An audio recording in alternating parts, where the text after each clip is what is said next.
Isang magandang umaga sa inyong mga friends. Ayan, isang maulang umaga. Kanina, wala pang alas 5, nandito na kami kasi nga mamimitas sana kami ng aming sili. Kaya nga lang, wala pa kami sa kalahati, umulan naman na. Yung kamagsasaka ko, andun pa rin. Sabi niya, lumilim ka na kasi mababasa na yung likod mo, baka magkasakit ka. Napakahirap magkasakit sa panahong to. Kaya, ito, lumilim ako dito sa kubo nila sister ko.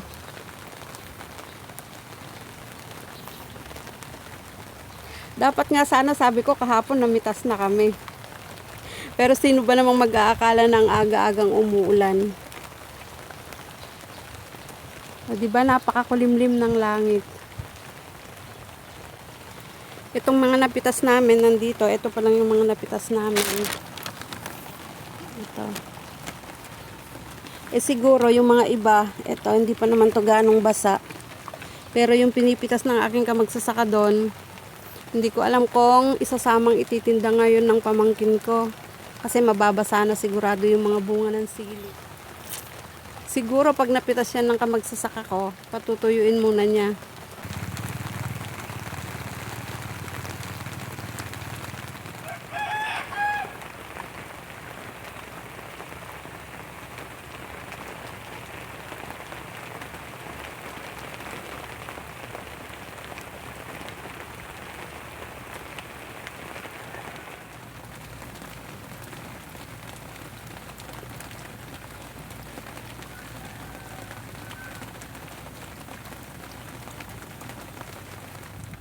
Ayan, tapos na yung ulan. Kaya balik na ulit tayo dito. Yung aking kamagsasaka, hindi yan lumilim. Ako lang yung lumilim kasi mababasa yun na aking likod. Meron kasi akong konting ubo. Kaya yung aking boses ganyan.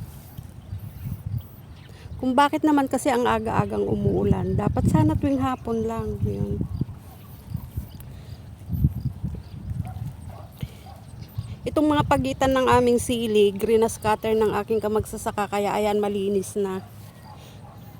Kahit papano yung mga malalaking damo, wala na. Madamo pa rin, pero maliliit na nga lang. Hindi na mahirap mamitas. Yan, tutuloy lang namin to, tapusin lang namin. Marami-rami pa to. Kalahati pa itong sa akin, itong part ko. Yung kanya, kalahati pa rin. Magkahiwalay kami dun sa kanya, dito sa akin. Kasi ewan ko kung anong kabaliwan ginagawa ng aking kamagsasaka. Binibilang niya kasi bawat piraso ng kanya napipitas na bunga. Ewan ko kung anong trip niyan. Yan, tapusin lang namin to.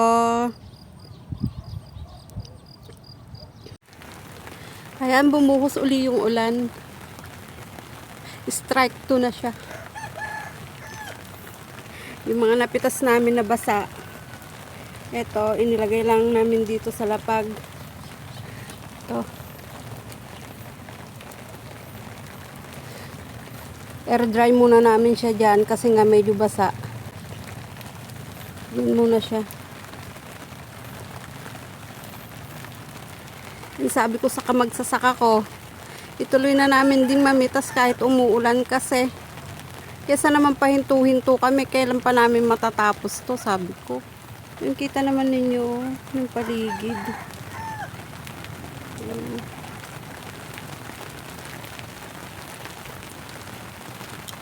Walang kapag-asa talagang sumikat si Haring Araw.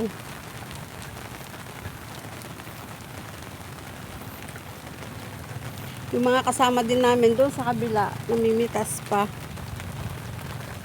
Siguro i-air dry din lang nila muna yung mga yun.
Ito yung napitas namin kanina nung hindi pa umuulan.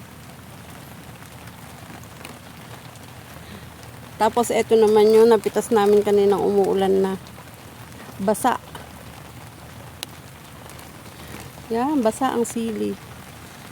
Yan, uwi na kami.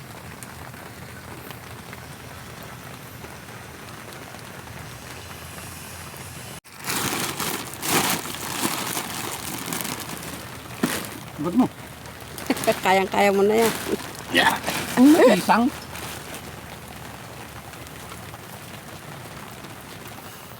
Ayan, ako'y uuwi na rin. Susunod na ako sa aking kamagsasaka. Yan, nauna na siya. Kunin ko lang yung aking timba dito. Hindi pa niya tapos pitasan yan. May 6 na linya pa. Kaya nga lang, sabi niya, sa Monday na daw.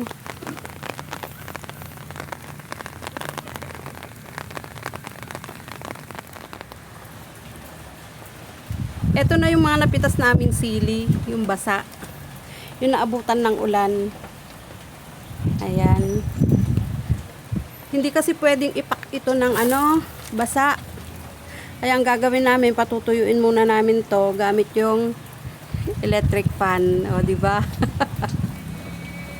Sakripisyo ng mga magsasaka, mga friends. Ayan. May electric fan dyan, kahit umuulan, may nakatutok na electric fan sa mga sili para matuyo yung kanyang balat. Kasi pag pinak namin ito ng basa, mabubulok. Kaya kailangan patuyuin muna namin. Kahit 1 oras lang siguro yan. Okay na. Ito naman yung napitas namin na hindi basa. Yan. Pwede nang ipak yan.